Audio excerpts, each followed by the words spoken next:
Bonjour tout le monde, j'espère que vous allez bien, c'est Geneviève, votre prof de français. Aujourd'hui, pour la capsule, j'ai eu une demande spéciale pour vous parler de certaines coutumes des Québécois, puis des mots de vocabulaire qui en découlent. Fait que c'est ce qu'on va regarder ensemble aujourd'hui.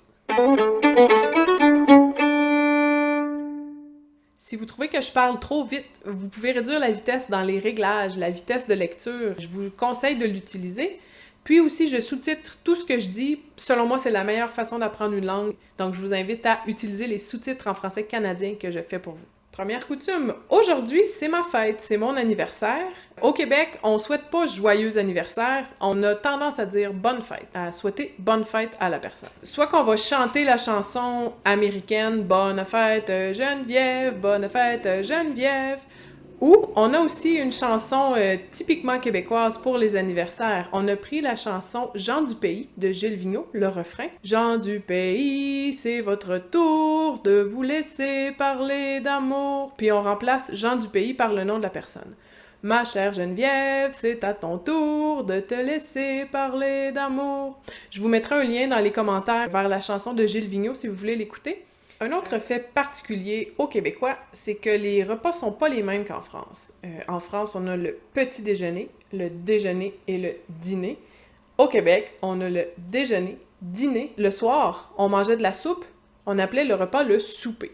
En Belgique, en Suisse, dans certaines régions de la France, plus loin de Paris, on gardait les mêmes heures que les Québécois. En fait, ce sont les heures des repas déjeuner, dîner, souper qui remontent au Moyen Âge. Ce seraient les Parisiens qui auraient graduellement retardé leur repas. Donc le déjeuner, si je me lève plus tard, je le prends de plus en plus tard pour finalement que ça désigne le repas du midi. S'ils mangeaient avant le déjeuner, ils ont appelé ça un petit déjeuner.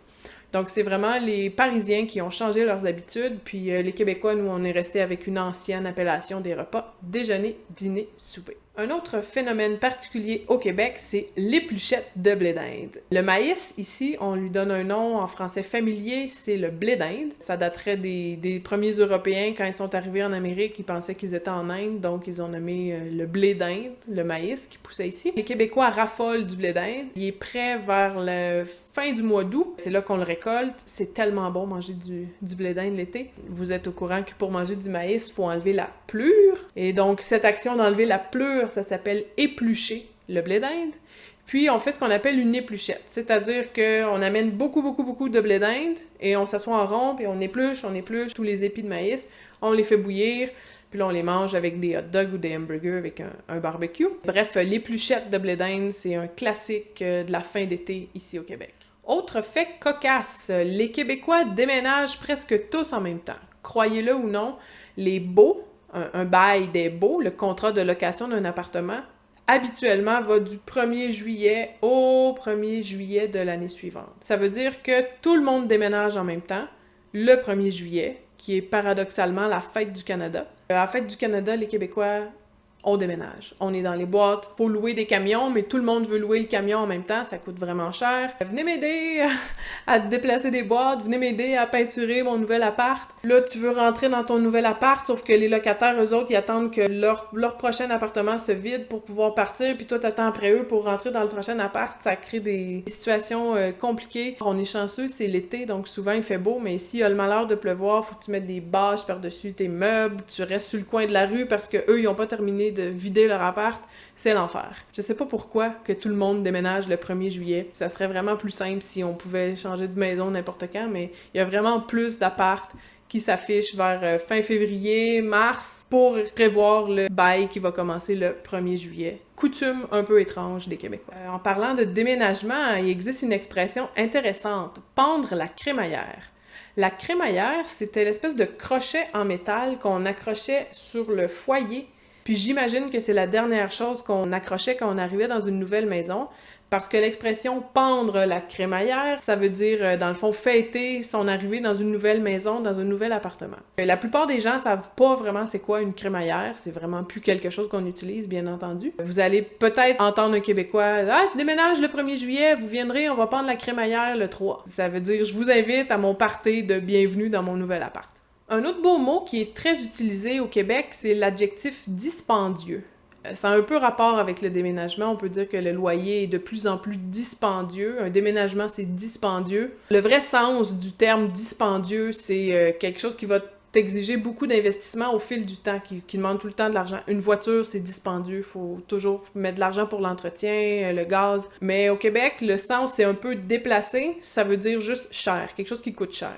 Prochaine coutume des Québécois. Les Québécois sont bien régulés par les 4 saisons très distinctes qu'on a dans notre climat. Je vous ai déjà parlé de la saison du blé d'Inde qui est la fin du mois d'août. La saison des pommes, c'est à l'automne. Donc fin septembre, début octobre, on va aux pommes. Les Québécois adorent aller aux pommes. Ça veut dire se rendre au verger. On est chanceux ici. Il y a beaucoup de grands espaces, il y a des fermes. C'est accessible. On peut se rendre directement sur la ferme puis aller cueillir les fruits directement dans l'arbre, dans le pommier.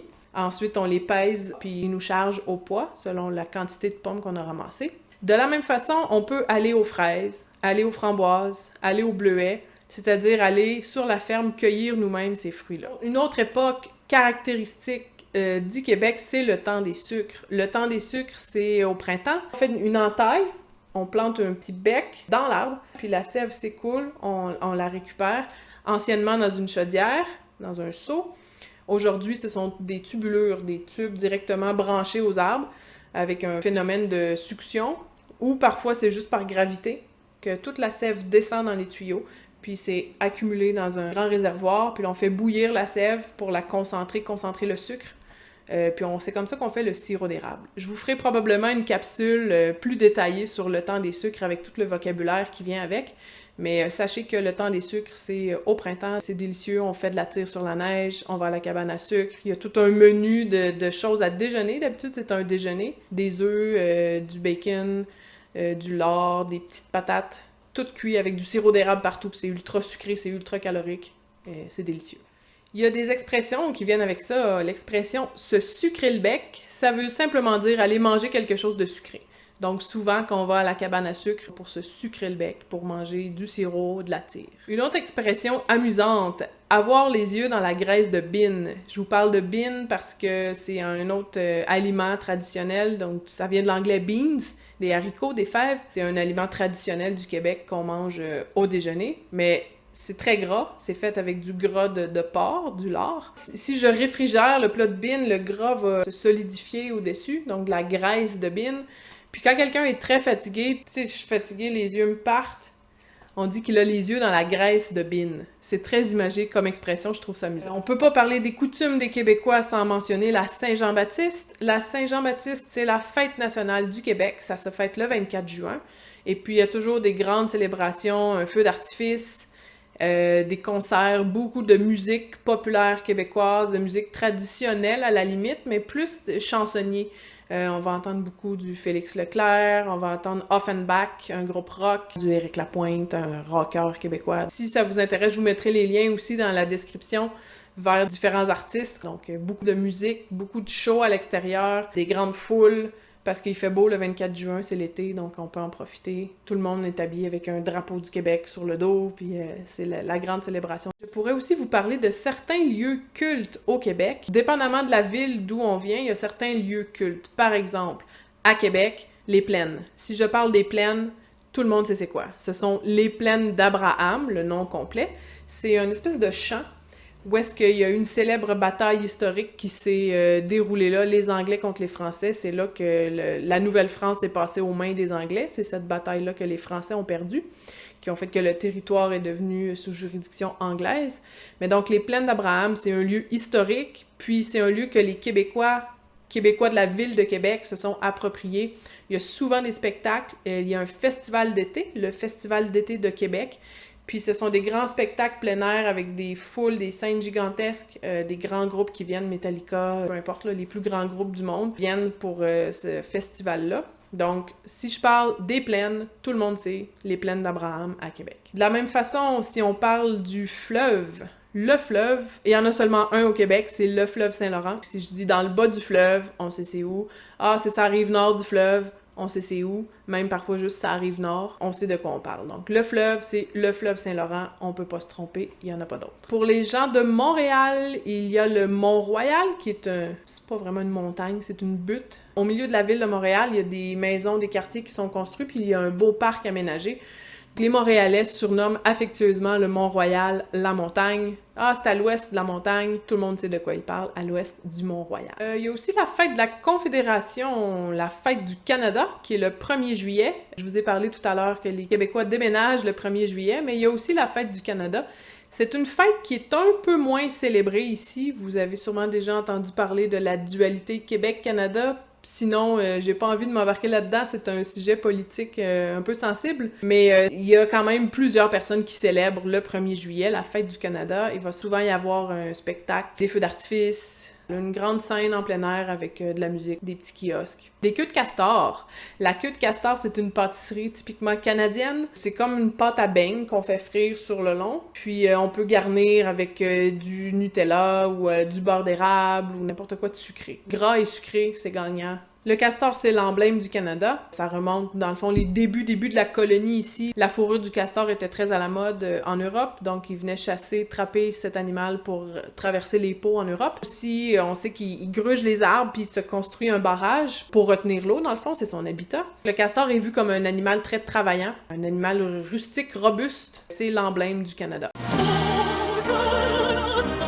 Voilà, c'est déjà tout pour cette capsule sur les coutumes québécoises. Si ça vous a plu, donnez un like, abonnez-vous à la chaîne, ça m'aide à vous donner plus de contenu, à continuer de faire des capsules pour vous. Si vous avez des suggestions, des idées de capsules, gênez-vous pas, écrivez-moi dans les commentaires, ça me fait toujours plaisir de vous lire. D'ici là, à la prochaine!